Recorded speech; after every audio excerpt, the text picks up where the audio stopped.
Viceministra de Relaciones Exteriores Sharon Haskell, muchas gracias por acompañarnos. Quiero comenzar con una pregunta abierta. ¿Qué ha hecho en su cargo como viceministra de Relaciones Exteriores? ¿En qué se han enfocado sus actividades y de qué logros se siente más orgullosa? Vaya, bueno, desde el inicio de la guerra he dado muchísimas entrevistas en canales internacionales, solo para contarle al mundo lo que hemos estado viviendo y lo que había pasado aquí en Israel, ¿sabes? Solo unas semanas después del 7 de octubre ya había una negación masiva, empezando con diferentes influencers y en las redes sociales. Así que era importante que alguien capaz de contar el lado de la historia de Israel lo hiciera. Y desde que entré al Ministerio de Relaciones Exteriores tuve la oportunidad de seguir haciendo eso, pero con un altavoz mucho más fuerte y trabajar junto con la ministra de Relaciones Exteriores, Gideon Sal, ya sabes, en construir más puentes y fortalecer los lazos de Israel en todo el mundo. Creo que nuestro trabajo, especialmente a través de la diplomacia pública, tuvo bastantes logros, muchos logros. Por ejemplo, comenzamos una sesión informativa semanal con la prensa extranjera, porque también cuando entramos, muchos medios extranjeros que estaban aquí en Israel dijeron que eso sucede muy rara vez. Y estaban como mirando alrededor, haciendo diferentes preguntas. Así que hablé con el ministro de Relaciones Exteriores y él aprobó hacer una conferencia de prensa para medios extranjeros una vez a la semana. Así que empiezas a tomar más control no solo sobre lo que se dice en los medios extranjeros, sino también sobre la narrativa. Y tienes la oportunidad de desmantelar mucha de la propaganda que Hamas solía difundir. Otra cosa que hemos hecho fue poner más equipo tecnológico y software para ver cómo podemos monitorear mejor la reputación de Israel en los medios y en las redes sociales. Y por ejemplo, hemos adquirido un software de inteligencia artificial que monitorea los principales canales en los países más importantes. Así que recibimos una alerta cada vez que surge una noticia sobre Israel, ya sea que necesitemos comentar al respecto o si es una completa mentira para poder desmentirla, lo cual es sumamente importante en todo esto. Todo el programa, que fue creado por el ministro de Relaciones Exteriores, Guidón Sao, y por nuestros increíbles equipos en el Ministerio de Relaciones Exteriores en lo que respecta a la diplomacia pública.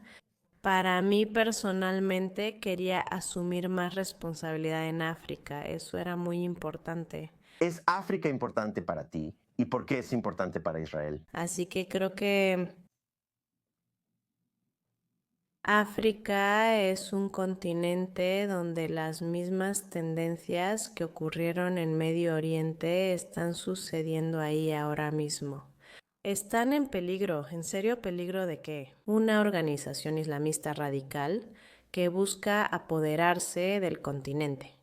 Y los ves en la zona del Sahel, con Hezbollah, Estado Islámico de Irak y Siria, y Boko Haram, Al-Shabaab. Ya sabes, todas estas organizaciones monstruosas que están masacrando, ejecutando, violando y quemando gente viva. ¿Ves lo que están haciendo en Somalia, donde los hutíes los están empujando, ya sabes? Y si Somalia tendrá un gran impacto en la economía, en la pesca, en el ámbito marítimo, ya sabes, en las rutas de viaje por mar y en las mercancías que pasan por ahí. Y ya sabes, irán infiltrándose en el continente, los ves literalmente. ¿Estás trabajando con el gobierno en Somalia, Mira, tenemos relaciones con casi todos los gobiernos del continente. incluyendo al gobierno de Somalia? Así que ha habido cierta comunicación. Yo diría que sí, ok, creo que la situación ahí es extremadamente peligrosa y creo que afectará al resto del mundo. Y cuando ves una toma hostil así por parte de una organización yihadista extremista, y radical, sabes que tendrá un gran impacto en todo el mundo. ¿Has tenido comunicaciones con tus homólogos en Somalia? No diré que ha habido ciertas comunicaciones, de acuerdo, y nuestro gobierno ha estado manteniendo comunicaciones con casi todos los países de África, pero es mucho más grande que solo el conflicto en Somalia. ¿Verdad? Pero Somalia es, por supuesto, como usted mismo dijo, viceministro, un país importante. Y este es un tema importante. El gobierno somalí se ha acercado al gobierno israelí para pedir ayuda o a los servicios de inteligencia israelíes para pedir ayuda. Mire, como dije, ha habido cierta comunicación, como la ha habido en casi todos los países de África, no es solo ahí. Mire lo que está pasando en Sudán y el efecto que Sudán tiene en el resto del continente. ¿El gobierno sudanés ha contactado a Israel para pedir ayuda? Bueno, ha habido comunicaciones con el gobierno, así como han habido comunicaciones con muchos países en África. Y lo dejaré, ya sabes, abierto. Así. Y si también te pregunto sobre la política exterior israelí, las declaraciones de ministros del gobierno, como el ministro de Finanzas Bezalel Smotrich y el ministro de Seguridad Nacional Itamar Ben-Gvir, sus declaraciones dañaron a Israel diplomáticamente. Mira, ha sido un reto. Pero si me preguntas, ¿fueron más dañinas que las declaraciones que hicieron ex primeros ministros como Ehud Barak y Ehud Olmert? Pero ellos no son ministros en funciones. Lo sé, pero el daño que causaron fue mucho mayor incluso que el daño que causaron otros. Algunos de ellos. Smotrich está en el cargo, Ben-Gvir está en el cargo. En el extranjero los ven como tus representantes, como representantes del gobierno. Mira, para mí es muy fácil lidiar con eso y te voy a decir por qué, y esto es algo que en muchos casos afuera no se entiende. Si vas al gobierno británico, todos hablan con una sola voz. Aquí en Israel es diferente. Cada ministro tiene su propia opinión y expresa su propia opinión. La persona que lo ejecuta y lo dicta es el primer ministro, pero tienen derecho a su opinión. Y aquí en Israel la expresan y está bien.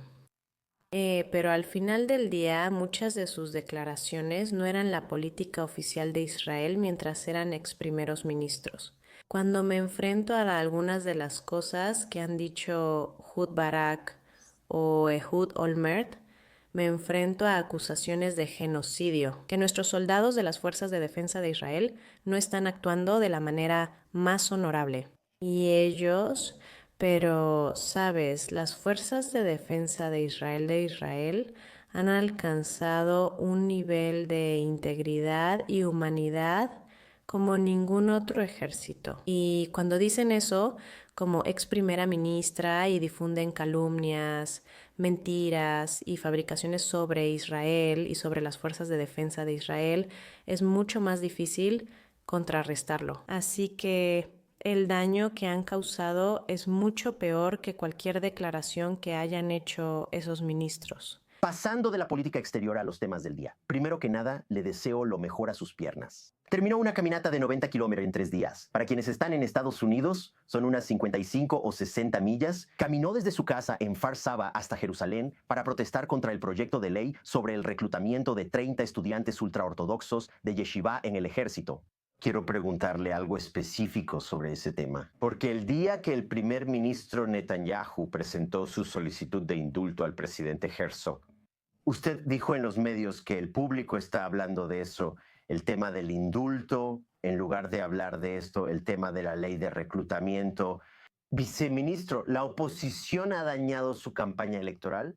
¿Quiere decir que la oposición está perdiendo el tiempo hablando de qué comisión va a investigar el 7 de octubre el indulto de Netanyahu y los 1001 temas más? Cuando tienen un tema en sus manos, que es un tema divisorio que separa a la derecha israelí y que podría llevarlos al poder, ¿la oposición israelí pierde una gran oportunidad política? Mira, yo no estoy tratando ni asesorando a la oposición porque mi objetivo no es desmantelar al gobierno, ese debería ser su objetivo, no el mío. Pero estás oponiéndote al gobierno en un tema clave que es importante para él. Bueno, Eres un viceministro. Vaya. Uno de los socios clave en esta coalición está presionando mucho al primer ministro para que apruebe este proyecto de ley. Eso son malas noticias para el futuro de Israel. Eso está poniendo en peligro la seguridad de Israel. Eso está dividiendo a nuestro pueblo. Es la decisión equivocada. Y en la política, cuando lo presionan hacia la izquierda, yo lo presionaré hacia la derecha. ¿Hay aparte de quienes se han manifestado en contra o son escépticos del proyecto de ley, otros más? ¿Hay otros miembros de la Knesset, miembros del Parlamento israelí, que te susurran al oído que en secreto están de acuerdo contigo? Sí, no cuantos. ¿Cuántos han susurrado en secreto? Y algunos más públicamente.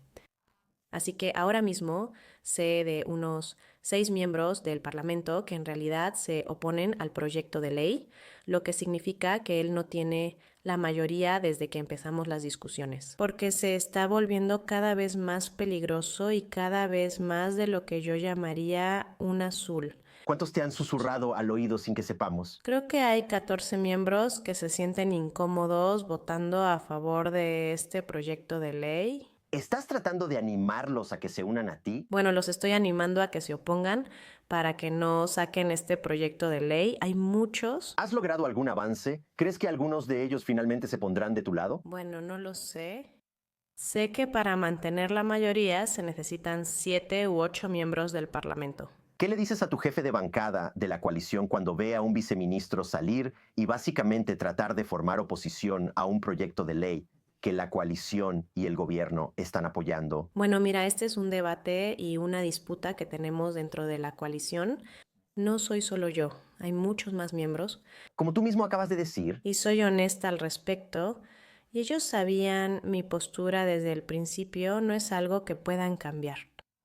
Y si llega un proyecto de ley con las secciones adecuadas, donde yo vea eso, quedará una respuesta a las necesidades de las fuerzas de defensa de Israel, la cantidad de personas que realmente necesitan. Entonces votaré a favor. pero ahora mismo Va en la otra dirección.